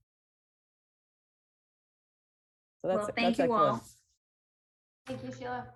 Thank you. Thank Sheila. you. And we'll see you tomorrow. Without Okay. fail. Okay. Okay, thank you all. All right. Okay, so I see Mina has joined us. So this was this item on the vaccine requirements was just to kind of understand how this might be done and whether the town has the power to do it and how to go about it, and any other words of wisdom that you might have. It's kind of a new idea. Mina. Thanks, Susan. And I'm not sure, I apologize. I wasn't here for all of the public session, so I'm not sure if there was any description of it, but I think the proposal that I was asked about was a vaccine check requirement similar to what the city of Boston has put in place and what the city of Somerville considered. Okay. The short answer is that the town, as a town, I believe, does have the authority to do that. But I believe that authority resides in the first instance, most convincingly with the Board of Health under Chapter 111. And so that is where the power to take measures that limit the spread of infections lies under Mass General laws. And that's where you would have to start. In terms of everything else and implementation of it, whether the Board of Health can require restaurants and other indoor places to ask for proof of vaccination. I certainly don't think it's without legal risk just because we're in uncharted waters. But I also think the powers of the Board of Health are very broad under Chapter 111. It is a method that has been put in place in cities around the country, so it's not without precedent or without scientific basis for it. Obviously, vaccines have a scientific basis for them and have been shown to limit serious infections or serious symptoms from infection. So it is certainly justifiable. Most cities that have done it in the Commonwealth have done it. First of all, most of them have been cities and have done it through the mayor's office working with the Board of Health or the Department of Health, because in Boston and Cambridge especially, those have been, Cambridge has not done it, by the way, but Boston, the Department of Health has slightly different authority, but it's more similar to what a Board of Health has and what a select board would have. Okay. So in the first instance, the power lies and the authority is with the Board of Health, not the Select Board. Yes, I mean, and it's very common for boards of health to ask select boards and town managers to implement the mandates, and that certainly would be reasonable. Up until the pandemic, boards of health did not have, and still don't, unfortunately, the staffing many times to do this kind of work. And I say this carefully with Beth on the line. Town managers have access to more staff and more resources, despite their own limitations. But that's not unusual. But the authority under Chapter 111 would have to come from both, in my view. Okay. Anyone have any questions? I mean, I think I brought it up a Yeah. couple weeks ago at a meeting, and so thank you for adding it to the agenda. I think it's pretty clear that it's the Board of Health that needs to do this. I mean, I think it's been proven that vaccines are the #1 way to stop the spread of COVID. So if the Board of Health were to ask us for resources to help implement this, I would definitely be in favor of that. Okay. I was just going to say, I agree with Mina's analysis, and not sure how this got on the agenda, but I thought there was a healthy dialogue, initial dialogue at the last Board of Health meeting about this, and a deliberate conversation between members, and I appreciate that conversation. So definitely defer to the Board of Health on this one. All right. Well, we'll see where the pandemic takes us. Hopefully it will,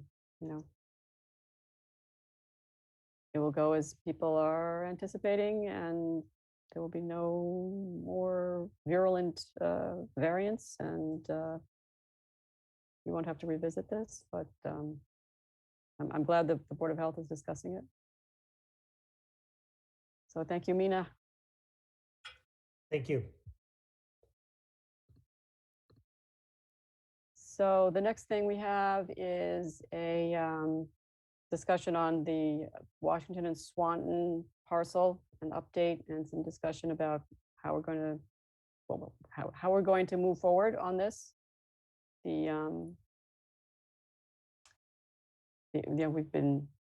We've collected and considered and got comments from multiple boards and the public on the draft of the request for proposals that we had started working on, and had really kind of faced the financial situation and the gap between what we paid for the property to satisfy the eminent domain process, and the impact of the fact that the town meeting action included a restriction that all of the units be listed on the subsidized housing inventory and go towards our safe harbor, and how that really, well, it was one of the options we had considered and discussed and envisioned for this site. It does really have a big impact on the amount of revenue it would bring in, the amount of and the amount of actually affordable housing under the 80% AMI level that would be achievable. So we're trying to figure out what to do next. And one of the things that the town management proposed was for us to commission our consultant, our appraiser, to produce a new appraisal, an appraisal based on what we would be able to build and stay within that restriction. That would be 100% affordable. it would likely have to be, all of the units would be rentals. And again, the 25% of the units would have to be affordable to households earning under 80% of the area median income. So possibly below 80%, but most likely it would be households at that 80% level. So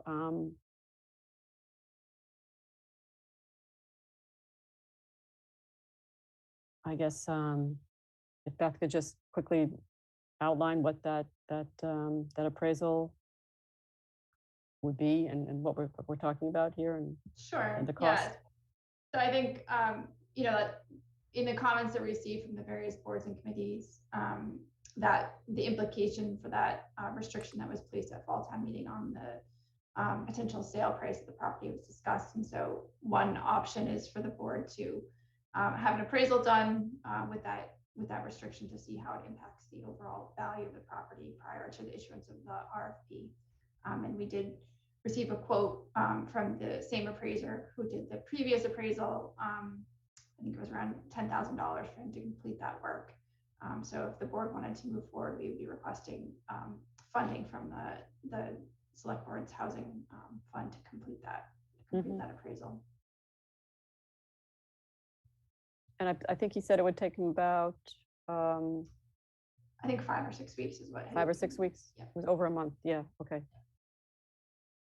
So that's changing our timeline for getting this whole thing done.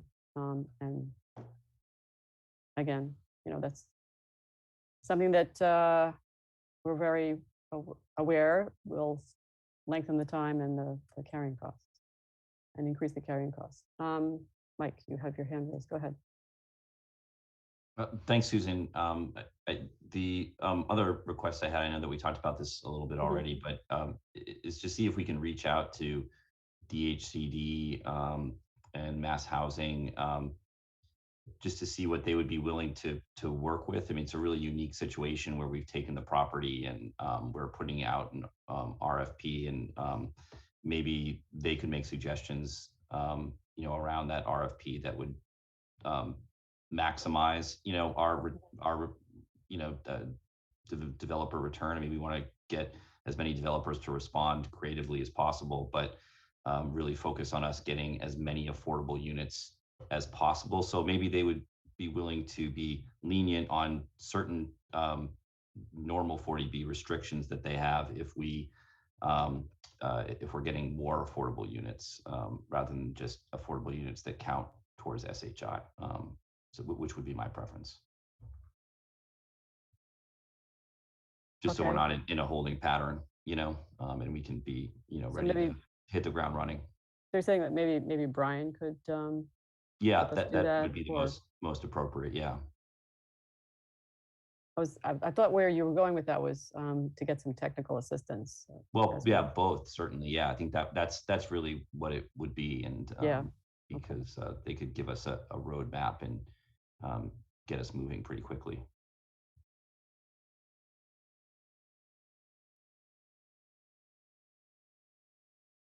So, any other discussion from any other board members, Richard or Mariano?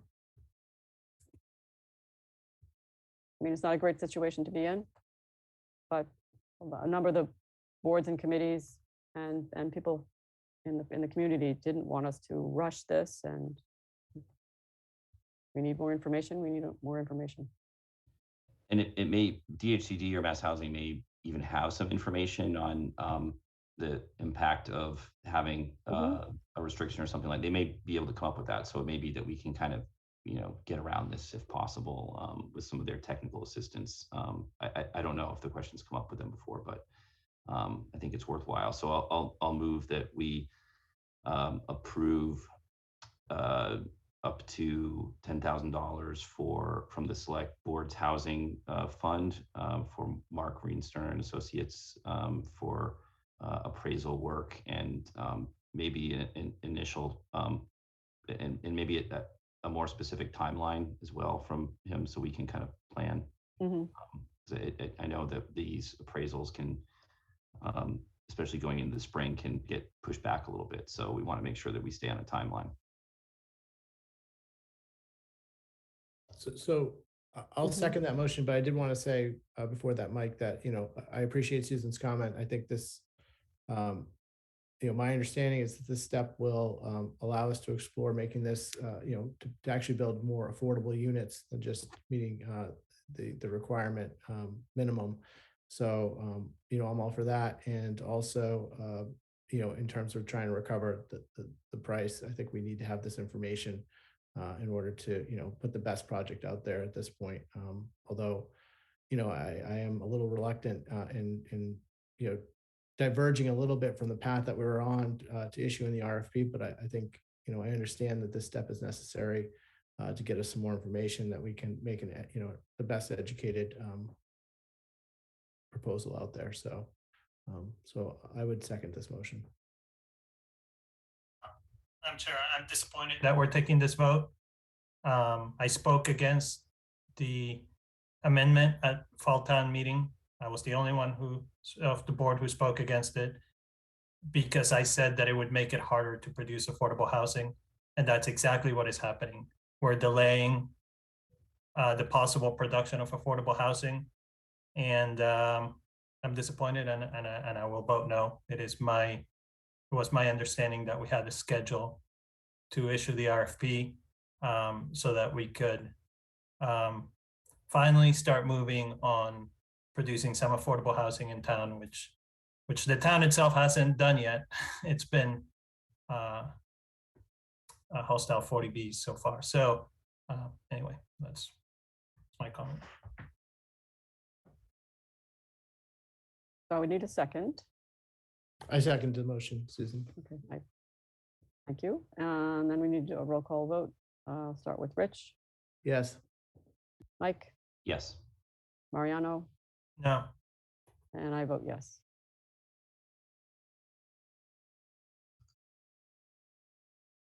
And we'll get Mark going as quickly as we can. Okay, Thank you. thanks, Beth. And then we have it's like a single appointment for the Capital Planning Committee. So I move that we reappoint James Johnson to the Capital Planning Committee to a term to expire January 1st, 2025. Second. Roll call vote. Rich? Yes. Mike? Yes. Mariano? Yes. And I vote yes as well. If I left anything out? No consent agenda tonight. Well, that I think is a first. Yeah. 5 years I've been here. Certainly I think that rare. everybody's, none of the, no one's having any events, so there's no one-day liquor licenses right. right now. And then, of course, they're not having outdoor events, and so there's no requests like that. And I just keep catching up with our minutes. Okay. Or they're just having them, we don't know. So That's probably true also. either way, it's fine, I guess. Yes, but we don't know. Yeah. All right. Well, thank you to all the people who are attending, and thank you to Patty and Mark and Beth. So we I need a move motion that to we adjourn. adjourn. Don't forget to vote tomorrow. And if you're on this board, don't forget to go sign the bonds. Right. Okay. See me also, because I'll have a citation for you guys to sign. Okay. Oh, okay. Yep. Thank you. All right. Thanks. Night, everyone. Thank you. Good night. Right.